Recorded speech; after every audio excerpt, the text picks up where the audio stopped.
Today, I'm going to explain an action western movie starring the great Nicolas Cage called Prisoners of the Ghostland. Spoilers ahead, watch out, and take care.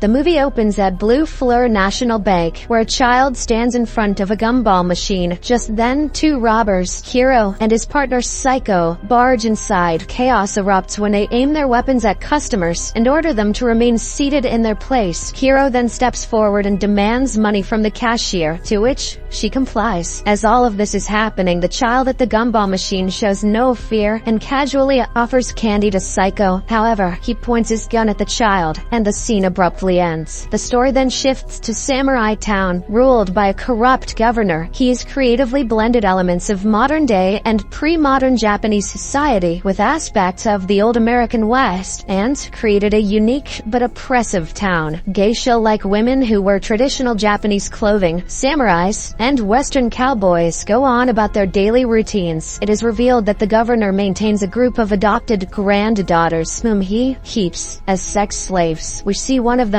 Susie, who is trying to talk to passersby under the watchful eye of a guard. This guard is the governor's most loyal samurai bodyguard, Yasujiro. As he enters one of the geisha's houses, Susie blows a whistle and alerts her friends. Just then, Bernice, another granddaughter of the governor, arrives with her friends Stella and Nancy. Susie gives them a positive signal, and Bernice and her friends leave. In a car, they express their relief at being free of captivity. The scene then cuts to Bernice waking up, confused and remembering the car ride. She realizes she has ended up in a strange place, filled mostly with garbage and several mannequins. She then recalls seeing a signboard and encountering some frightening people during their journey. Bernice helplessly screams for help, shouting that she doesn't want to be imprisoned again. In the next scene, we are taken to Samurai Town, where a festival is in full swing. Children play happily while watching Hero, who is tied up and guarded. Shortly after, the governor shows up, accompanied by his most loyal bodyguards and several women dressed as geishas. Hero is then untied and presented in front of him. The governor commends his bravery, referencing the earlier bank robbery where several innocent parents and children were killed. He then frees Hero, gives him a bodysuit equipped with explosive charges, and orders him to retrieve his runaway granddaughter Bernice. As Hero dons the suit, the governor explains his mission. He must travel to a wasteland settlement where a group known as the Ghosts resides. It is revealed that outside Samurai Town is the Ghostland, a wasteland inhabited by half-crazed outcasts and victims of the irradiated environment. The governor brings out a photo of Bernice and instructs him to zip a suitcase. When Hero zips it, a device in the suit activates. The governor reveals that the suit contains several explosives that will detonate if he mistreats Bernice, tampers with the suit, or fails to rescue her within 5 days. Some of the explosives are strapped to his friggin' balls, but if he successfully brings her back, the governor will deactivate the bomb. Left with no choices, Hero agrees to the mission and sets off towards a highway that leads to the Ghostland. He soon sees a signboard, the same one Bernice and her friends had seen earlier. Shortly after, Hero is halted by a mysterious bus and a group of mutants dressed in tattered prison uniforms. The driver, with a severely burnt face, blinds him with a flash of light, causing him to crash into a rock. The impact injures Hero's arm and he eventually falls unconscious. In a dreamlike state, he recalls attending a festival in the town where he sees the gum machine kid and people wearing strange masks. When Hero awakens, he finds himself in the Ghostland. He's captured by a group known as the Rats Men who clean up the area. They tie him up and drag him away forcibly. After a while, Hero sees an injured girl who has also been captured and asks if she is Bernice. She firmly replies with a mouth and reveals that Bernice is her friend. They then arrive at a cult-like territory surrounded by ruins, garbage, and a tall clock tower. The inhabitants, dressed in questionable outfits and props, eagerly await the arrival of the two strangers. A mysterious woman then checks Hero's thick red blood and declares that he will be the one to free them all from their imprisonment. In other words, they know that he's the chosen one because he picked. After Hero frees himself, everyone gathers around him. The territory's leader, Enoch, emerges from his setup and tells Hero that no one has ever successfully left here. Those who try are killed by the ghosts and become part of the army Enoch then asks Hiro why he has come, and the latter explains that he is searching for a girl. When they see Bernice's photo, a boy claims to have seen her hiding within the mannequins. Hiro goes to the said place and ultimately finds Bernice, but she doesn't respond to him. It turns out she is in a semi-catatonic state due to her trauma from the car accident. Enoch explains that ghosts come and kill the girls and take them away. Therefore, they have been hiding them inside the mannequins. Hiro is unfazed by the revelation as he only cares about completing his mission. So, he shows Bernice a picture of her grandfather, ultimately convincing her to come with him. In the next scene, Hiro refuels his car and leaves Ghostland. He removes mannequin layers from Bernice's face and asks her to deactivate his suit. It turns out the governor has engineered the bodysuit in such a way that it can be deactivated by Bernice's voice. Unfortunately, she cannot respond because she's still in trauma. At this moment, Hiro inadvertently activates one of his suit's explosives. This results in the loss of a testicle, causing him to pass out. After he does this,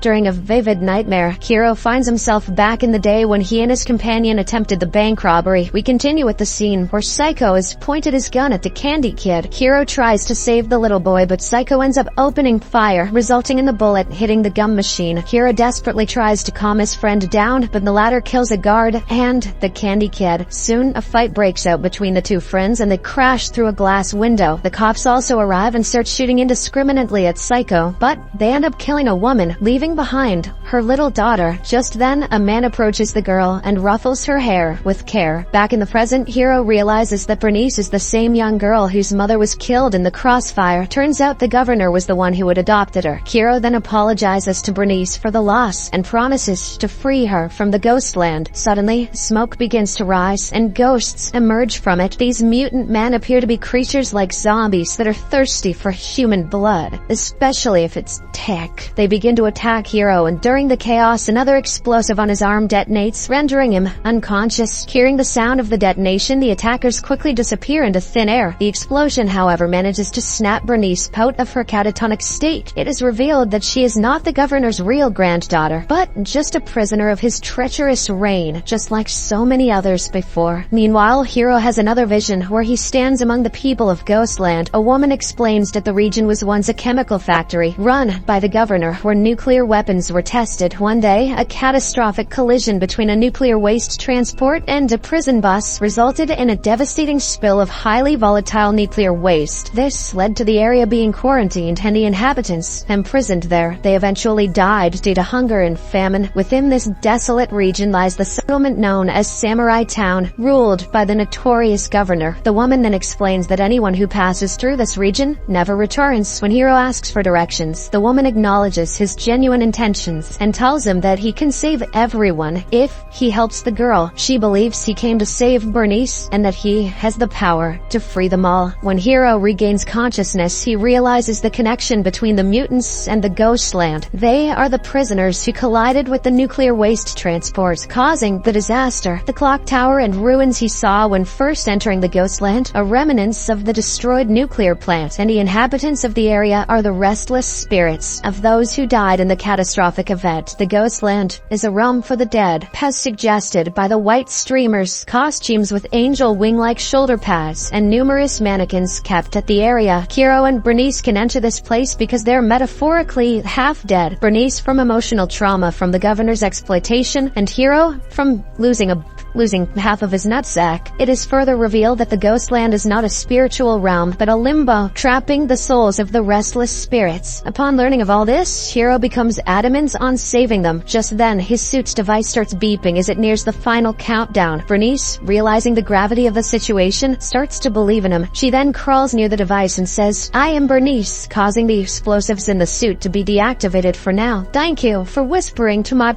balls," says Nick. The scene then shifts to the governor's men returning with Stella, who had also attempted to escape with Bernice. As a punishment, Samurai Yasujiro swiftly unleashes his katana and kills her. At Ghostland, Hiro gathers all the inhabitants and tells them what he saw in his dream. He then rallies the Ghostlanders to revolt against the governor's tyranny. In Samurai Town, a woman in a cell talks to Yasujiro, reminding him that the governor promised to free him if he followed orders. She questions whether they should remain loyal to him or revolt. It is then revealed that Yasujiro's sister is also one of the governor's granddaughters. Back in the Ghostland, Hiro announces to everyone that they will leave the next day. His statement is met with laughter, but Enoch supports him, saying they must fight together. Hiro then asks the Ratsmen for some supplies, including a helmet and a weapon. Suddenly, they are confronted by the mutants and their leader, the Burnt Man. Hiro immediately recognizes the leader as his old friend Psycho, who was one of the prisoners in the bus that collided with the nuclear waste transport. During the disaster, a fire broke out, causing the prisoners to burn in flames. Some mutated into zombie-like creatures due to the nuclear reaction. Others died instantly due to their injuries, while Psycho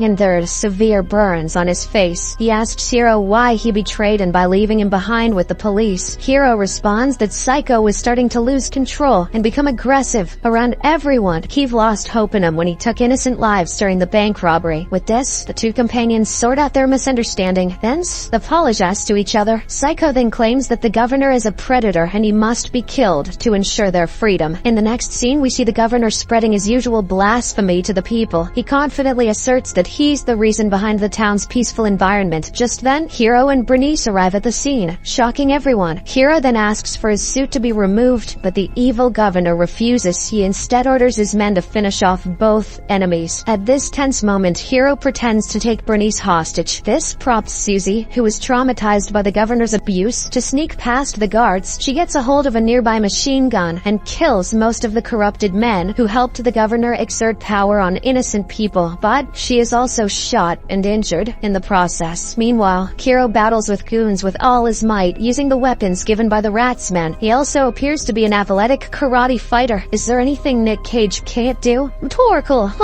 Bernice, on the other hand, carries the injured Susie and attempts to take her to a safer place. They're chased by the guards, but thankfully, a samurai saves them. After all the armed guards are killed, a final showdown ensues between Hiro and Yasujiro. The samurai initially overpowers Hiro, who has several injuries on his body. After a relentless duel, the two momentarily pause and put down their weapons, but this turns out to be a trick by Yasujiro. He quickly retrieves his weapon and tries to attack Hiro. However, the latter has already anticipated the move, so he picks up a katana from the ground and slays Yasujiro. In the meantime, the governor approaches Susie to apologize, but she cleverly takes the key to Hiro's bodysuit from him. When he retaliates, Bernice exacts her revenge by shooting him several times, bringing an end to his tyrannical rule. Hiro then takes the key from Susie and finally unlocks the device on his suit. With the governor finally killed, a kid dressed as a crow returns to the Ghostland to inform the inhabitants. They become overjoyed by the news and claim that they're finally free from time. The clock tower collapses and the scene suddenly fades to black. The movie then cuts to Hiro, Bernice, and Susie seated at a bus stop in Samurai Town, while the rest of the townspeople go on about their daily routines. Hiro excitedly says, "Samurai Town is gonna be a beautiful place one day." Subscribe for more videos like this, turn on notifications, and leave a like to help the channel out.